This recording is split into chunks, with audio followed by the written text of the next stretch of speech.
C'est l'heure de l'actualité, mesdames et messieurs, bonsoir et bienvenue. Merci de nous choisir. Installez-vous confortablement, les titres, les voici. Alors que les choses s'activent pour la tenue de 2 scrutins cette année, notamment ceux législatifs et régional, des interrogations s'invitent quant à leur réelle tenue. La CENI devant être renouvelée cela pourra-t-il se faire dans les délais? Restez avec nous, nous en parlerons. Nous parlerons également énergie, plus précisément du barrage de Nangbito, le dispositif qui devrait contribuer à satisfaire les besoins de la population en termes d'énergie se retrouve être une source de danger. Comment? La réponse dans un instant. Puis à l'international, le premier ministre du gouvernement de transition formé par la junte militaire au pouvoir Ali Mohamed Lamine Zaïne était au Tchad hier. Reçu par Idriss Déby Itno, les échanges des deux hommes ont principalement porté sur la crise actuelle au Niger. Des perspectives de renforcement des liens sont également en vue. Aussi au Zimbabwe, une quarantaine de manifestants de l'opposition ont été arrêtés par la police nationale lors d'un défilé de campagne ce mardi. Ceci à environ une semaine des consultations législatives, nous y reviendrons. C'est tout pour les grandes lignes de ce soir. Mesdames et messieurs, restez avec nous. Le développement, c'est tout de suite. Politique à l'entame de cette édition. Les élections pourront-elles se tenir encore avant la fin de cette année comme décidé initialement? La préoccupation revient de plus en plus au sein des partis politiques. Ceci d'autant plus que la CENI doit faire objet de reconstitution car arrivé à la fin de sa mandature. L'analyse de la situation dans ce reportage signé Kofi Kelgi. L'actuelle commission électorale nationale indépendante CENI continuera-t-elle sa mission jusqu'aux élections régionales? La question revient de plus en plus dans les débats au sein des partis politiques, surtout ceux de l'opposition. En effet, l'actuelle CENI est arrivée au terme de son mandat depuis avril 2023. Selon le code électoral en vigueur en République togolaise et en son article 19, les membres de la CENI sont nommés pour un mandat d'1 an renouvelable. La loi précise cependant que ceux-ci restent en fonction jusqu'à la mise en place d'une nouvelle CENI. Au cadre permanent de concertation, le débat n'est pas encore clos sur la nécessité de renouveler la CENI en reconduisant tout simplement les actuels membres ou en nommant d'autres. À en croire les membres du cadre permanent de concertation, l'option du renouvellement de la CENI reçoit avis favorable du gouvernement. Pour la première fois dans les compétitions électorales, l'actuelle CENI est celle qui est arrivée à la fin de son mandat sans pouvoir organiser des élections. La grande interrogation est de savoir si le gouvernement peut arriver à renouveler la CENI, à l'installer, qu'elle organise les élections et les proclame avant le 31 décembre. Difficile à répondre. Pour certains analystes, les élections régionales ont une forte chance de tomber en 2024. Nous quittons la politique pour l'énergie à présent. Le projet d'appui au volet social CISO d'électrification rurale du Togo tend vers le délai de sa réalisation. Presque bientôt 4 ans en décembre après son lancement, ce dernier est toujours à 33% de son taux d'achèvement. Constat de Nadège Arlidja, les détails. Le projet d'appui au volet social du programme CISO d'électrification rurale du Togo, RAVOST, né de la stratégie nationale d'électrification en 2019, a fait objet d'évaluation sur le terrain en juin dernier afin de voir les avancées enregistrées. L'état des lieux révèle que le projet n'a vraiment pas évolué car son démarrage a beaucoup tardé. Alors qu'à la base, le projet a pour objectif de participer à la résilience des agriculteurs et augmenter le taux d'accès à l'énergie propre pour les infrastructures communautaires. Bientôt presque 4 ans de conduite, le taux de décaissement pour le projet et d'engagement sont estimés respectivement à 24% et 33%. Certaines excuses par rapport à la lenteur de la réalisation du dit projet sont justifiables et d'autres non. Ainsi, sur les objectifs, comme l'électrification d'environ 2000 foyers au travers des mini-réseaux solaires de 314 centres de santé, du déploiement de 600 pompes et l'installation de 14 adductions d'eau potable, entre autres, seulement une partie est atteinte jusque-là, y compris l'installation des cas sans adduction. L'Agence togolaise d'électrification rurale et des énergies renouvelables en charge de l'initiative devra redoubler d'efforts. Des propositions de solutions se pensent déjà pour le 31 août prochain. En fin de compte, l'on retient que la réalisation du projet est en retard, mais les efforts fournis à certains endroits sont reconnus. L'électrification des unités de soins périphériques est réalisée à 70,110% et la disposition des unités de soins d'eau chaude à 100%. D'après les perspectives du pays, le taux d'accès à l'électricité d'ici 2025 doit être couvert à 75% sur le plan national. Parlons justement d'énergie, le barrage de Nangbeto géré conjointement par le Togo et le Bénin a initialement pour objectif de satisfaire les besoins à moyen terme des deux pays en termes d'électricité. Cependant, ce dernier expose ses riverains à un risque accru d'inondation en saison de pluie. Les détails d'Harold Messan-Ato. Selon les responsables de la centrale hydroélectrique, les villages environnants du barrage de Nangbeto sont désormais en proie à la menace imminente d'inondation suite à l'ouverture récente des vannes. En effet, l'Agence nationale de la protection civile, ANPC, a annoncé récemment que les populations en aval du barrage de Nangbeto vont faire face dans les prochains jours à des risques d'inondation. Selon les autorités locales, le barrage pourrait atteindre sa capacité maximale à partir du 15 juin en raison des fortes pluies qui s'abattent sur le pays. Cette montée des eaux du barrage va augmenter la menace d'inondation dans la région, amplifiée par les lâchers d'eau nécessaires pour maintenir la sécurité et l'intégrité du barrage. Face à la situation, la NPC se prépare à mettre en place des mesures d'intervention en cas de nécessité. Les autorités locales travaillent en collaboration avec les experts pour surveiller la situation et prendre des décisions éclairées pour protéger les populations vulnérables. Tout autre sujet dans cette édition, l'humanité ne cesse de dénoncer l'horreur et les dangers auxquels sont confrontés les migrants lors de la traversée de la Méditerranée. Depuis 3 ans, le nombre de passants a connu une baisse, mais le nombre de pertes en vies humaines, par contre, a considérablement augmenté. Les statistiques avec ce reportage de Bernard Quinvy. Ils sont nombreux à utiliser ces embarcations de fortune pour franchir la Méditerranée et rejoindre l'Europe. Ces périples sont de plus en plus meurtriers. Selon l'Agence des Nations Unies pour les réfugiés, depuis le pic de 2015, au cours duquel plus d'1 million de réfugiés et de migrants avaient traversé la Méditerranée vers l'Europe, le nombre de personnes qui effectuent ces voyages a connu une évolution à la baisse. Le HCR estime qu'en 2021, 123 300 traversées individuelles ont été rapportées. Une année plus tôt, c'est-à-dire en 2020, 95 800 personnes ont été enregistrées, 123 700 en 2019, puis 141 500 en 2018. Malheureusement, le nombre de pertes en vies humaines a fortement augmenté malgré la baisse du nombre de traversées. En 2022, par exemple, quelques 3 231 personnes ont été déclarées décédées ou portées disparues en mer en Méditerranée et dans le nord-ouest de l'Atlantique. Rappelons que la majorité de ces migrants transitent par la Libye durant leur voyage vers l'Europe. Ils entreprennent de longs voyages dangereux depuis l'Afrique du Nord et la Turquie, traversant la mer Méditerranée pour atteindre l'Italie. Sujet agriculture avant de s'envoler pour l'actualité au-delà de nos frontières, une revitalisation du secteur. C'est ce qu'a prôné le Togo à l'occasion du 2e sommet du café africain. Les 25 pays producteurs de café en Afrique veulent, entre autres, renforcer la formation professionnelle dans le domaine du café pour les jeunes et les femmes, contribuer ainsi à la création de l'emploi et à faciliter l'accès au financement. Promise Pomekbe et Kofi Kalegi. Les 25 pays africains producteurs de café se sont retrouvés dans le cadre du 2e sommet du café africain tenu du 7 au 10 août dernier en Ouganda dans la perspective de transformer le secteur par la valeur ajoutée.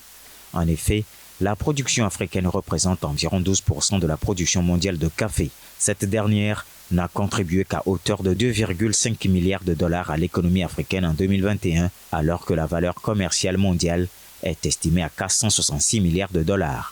Une inégale répartition des revenus qui pousse à réflexion, mais également à des actions concrètes. L'initiative répond aux besoins des différents pays du G25, leur permettant de transformer le secteur caféier d'Afrique, faisant une industrie moderne, compétitive et durable. Celle-ci devra mettre l'accent sur la qualité, la quantité et la productivité, le profit de tous les acteurs et en particulier les producteurs. Pour le Togo, il faut revitaliser le café africain pour créer une valeur ajoutée intégrale sur le produit au plan national et continental. Ceci passera par la transformation, la consommation domestique du café et la préparation aux opportunités qu'offrent les divers marchés, particulièrement celui de la ZLECAf. Le sommet s'est soldé par une déclaration avec un engagement de soutenir davantage la recherche sur la valeur ajoutée du café afin de permettre l'innovation, le développement de nouveaux produits, l'accroissement de l'investissement dans la valorisation du café et de ses produits et la promotion de la consommation intérieure du café. À l'étranger, au Niger plus précisément, les multiples restrictions économiques imposées par la CEDEAO au Niger suite au coup d'État du 26 juillet ne sont pas sans répercussions. Si le quotidien de certains s'est empiré, d'autres par contre y voient une opportunité. Les détails. Le coût de la vie s'envole dans la capitale nigérienne Niamey, en conséquence des effets du coup d'État et des sanctions économiques imposées par le bloc ouest africain de la CEDEAO. Malgré les difficultés, le changement de régime a offert de nouvelles opportunités pour certains habitants dans ce pays fortement touché par le chômage. Avant le putsch, je n'avais pas de travail. Mais maintenant, j'en ai. Dieu merci, je vends des chaises que je fabrique. Dans le putsch, je n'étais pas capable de les vendre. Je n'avais rien. Maintenant, si. Dieu merci. Le Niger compte 25 millions d'habitants et est considéré comme l'un des plus pauvres au monde. Les coupures d'électricité depuis le coup d'État militaire ont aggravé la situation. Avant, le piment à sachet, c'est 500, mais maintenant c'est 1000 francs. Oui. Même les moutardes, avant c'est 1000 francs, maintenant c'est 1500. Le problème qu'on a eu le coup d'État, c'est le courant. Parce que Nigeria, il a pris le courant. Maintenant, si on est en train de travailler, on va faire coupure. On attend. Quand le courant vient, immédiatement, on va rentrer dans le travail. Les agences humanitaires ont déclaré que les suppressions de l'aide au développement devraient également avoir un impact dramatique sur les conditions de vie d'un pays déjà soumis à de fortes pressions. Parlons justement du Niger. Ali Mahaman Lamine Zein, le premier ministre du gouvernement de transition mis en place par la junte au pouvoir du Niger, était au Tchad hier. Il a été reçu par Idriss Déby Itno, le président de transition du Tchad. Le renforcement des liens entre les deux pays était au cœur des échanges en plus du processus de transition déclenché au Niger. Le point. Le nouveau Premier ministre nigérien Ali Mahaman Lamine Zein s'est rendu mardi au Tchad. Le chef du gouvernement nommé à l'issue du coup d'État au Niger a été reçu par le président de transition tchadien Mohamed Idriss Déby Itno. Le jeune général Déby a été proclamé par l'armée chef de l'État le 21 avril 2021 après l'annonce de la mort de son père Idriss Déby Itno, tué au front par des rebelles, après avoir dirigé le Tchad d'une main de fer durant 30 ans. Le président tchadien s'était rendu à Niamey le 30 juillet et était notamment apparu sur une photo partagée par le porte-parole du gouvernement, Aziz Mohamed Saleh. Il y était assis aux côtés du général Salifou Modi, l'une des figures du régime militaire nigérien. Zein, arrivé à bord d'un avion militaire nigérien, a été accueilli à l'aéroport d'Njamena par son homologue Saleh Kebzabo. Cette rencontre intervient à 2 jours de la réunion des chefs d'état-major de la CEDEAO qui se tiendra ce jeudi et vendredi au Ghana. Il y sera évoqué une possible intervention armée pour rétablir le président élu Mohamed Bazoum, renversé par la junte militaire nigérienne il y a près de 3 semaines. Nous partons pour le Soudan à présent, acheminer de l'aide vers la région du Darfour dans le pays reste un défi de plus en plus complexe pour les groupes humanitaires. Les conflits entre forces armées soudanaises et forces paramilitaires s'intensifient dans le pays, créant ainsi un climat d'insécurité. toujours pas de trêve au Soudan alors que le conflit s'intensifie, provoquant un drame humanitaire. Les organisations confrontées à un lourd défi réclament elles aussi plus de moyens tant la situation est désastreuse. Dans la région du Darfour, le groupe humanitaire CARE parvient difficilement à acheminer de l'aide. CARE International ne travaille que dans le sud et à l'est du Darfour. Et nous aidons actuellement environ 600 000 personnes dans cette région. Nous avons reçu des produits de réapprovisionnement au Darfour oriental. Ils sont arrivés il y a 2 jours. Ils sont en train d'être retirés des cliniques où nous travaillons. Le sud du Darfour est un grand défi pour nous en ce moment. Et cela en raison de la recrudescence du conflit. Les communautés rurales dans lesquelles nous avons des cliniques sont toujours en activité et tout se déroule bien. Mais il est difficile de reconstituer les stocks dans le sud. Nous avons besoin de voies pacifiques pour acheminer l'aide et l'assistance.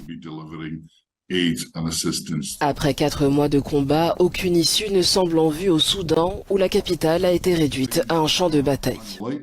Il est peu probable que les choses s'arrangent au cours des 2 ou 3 prochains mois. Je pense que nous devons tous évoluer en tant qu'organisation et en tant que réponse globale. Il faut obtenir des garanties de sécurité pour les populations de la part des factions belligérantes, afin d'affirmer que les pertes civiles seront réduites et que les gens respecteront la sécurité des populations. Nous devons établir des couloirs humanitaires par lesquels les agences pourront acheminer de l'aide. Tout cela est nécessaire depuis le premier jour. L'Organisation des Nations Unies a lancé un appel à la communauté internationale pour financer l'aide au sein du pays à hauteur de 2,5 milliards de dollars.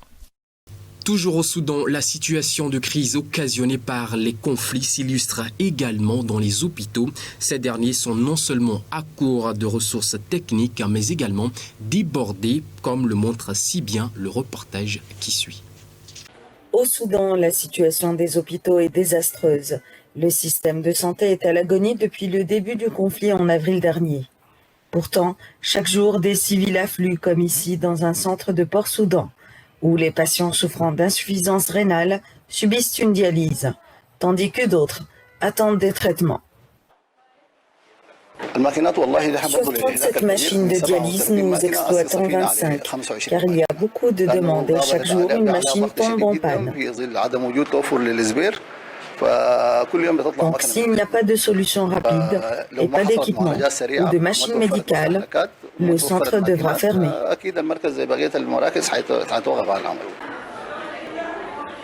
Selon l'Organisation mondiale de la santé, plus de 80% des hôpitaux soudanais sont hors service en raison de la poursuite des combats entre l'armée et les forces de soutien rapide.